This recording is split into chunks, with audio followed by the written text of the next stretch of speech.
As the 2019 champion season kicks into gear, we catch up with the Cape Yards of Brett Crawford and Candice Bass Robinson to find out their plans over the winter.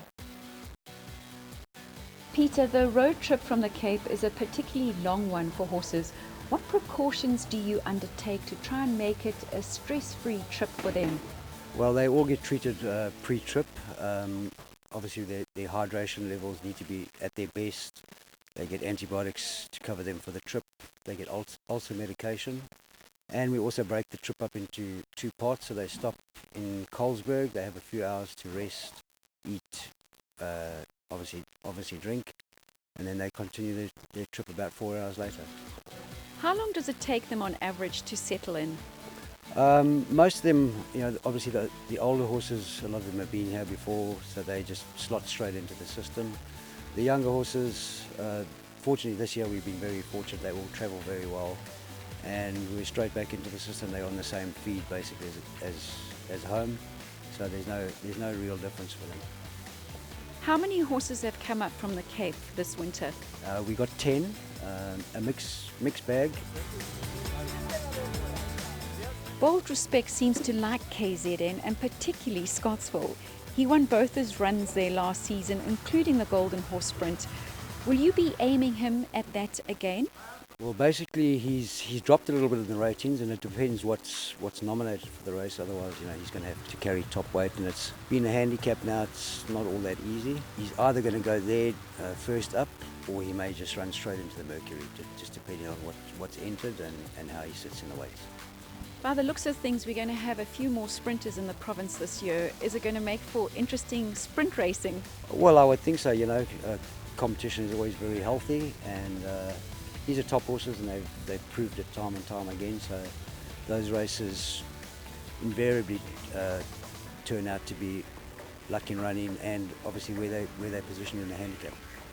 Your winner of the Gold Challenge last year, Undercover Agent, hasn't run since the sun met. How's he been doing, and will you bring him back down to a mile or 1800 again? His main objective is the Gold Challenge again. He'll run first up on the 3rd of May in the drill hall, where fortunately he drew 3. So being a forward running type of horse, that's obviously very much in his favour. He's a big strong boy, and he takes a huge amount of work, but he's grown up a hell of a lot since last year, both physically and mentally.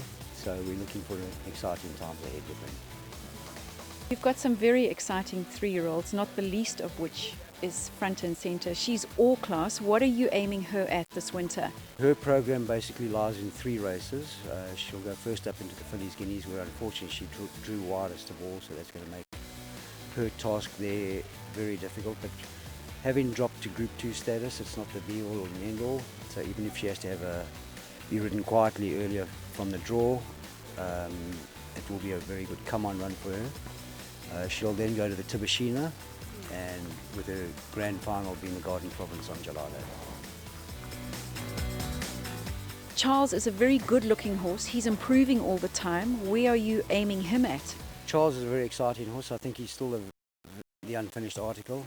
A lot of scope about him to improve. He's lightly raced. He did get beaten probably through inexperience in the Derby. I would say that probably his optimum trip is the 1.25 miles at this stage. But he will run first up in the Guineas, possibly fitted with a set of blinkers to sharpen him up there, because he's quite idle in his work. I actually worked in him blinkers this morning, and it was chalk and cheese from his other work he's done up to now. Then he'll go to the Daily News, and depending on where he sits in the ratings and how he performs in that race, he may still go for the July as well. Peter, walking through your yard, you have a yard of beautiful, handsome-looking horses. Who else have you got that people can look out for over the winter season?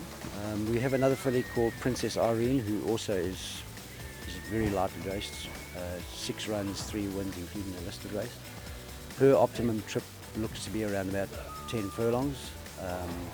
So she's also going to go first up into the Fillies Guineas, and then with her main mission being the Will Abington. We saw Rainbow Bridge in your yard this morning. What is your association with Eric Sands over the winter? Well, Eric's just stabled with us. We have a full list of instructions as only Eric Sands can issue. But the horse is doing very well. He's settling great. Obviously, hugely talented horse. He will also run first up in the drill hall, Gold Challenge, and then looking to the July. And Eric will travel backwards and forwards, will he, over the season? Yes, he spent a few days here last week on his arrival. He actually travelled on the float with him from Bloemfontein, so he's ticked every box, has Eric. Peter, who else do you have here? Sunset Eyes, he's come back. We sent him to the Cape because he had feet issues, took his shoes off, cast them, grown a whole new foot where he had an issue. So he's come back bigger, stronger, and should be more competitive this year. There's just something about these good horses in racing. They certainly do have the X factor, and we look forward to seeing them on the tracks over the next few months.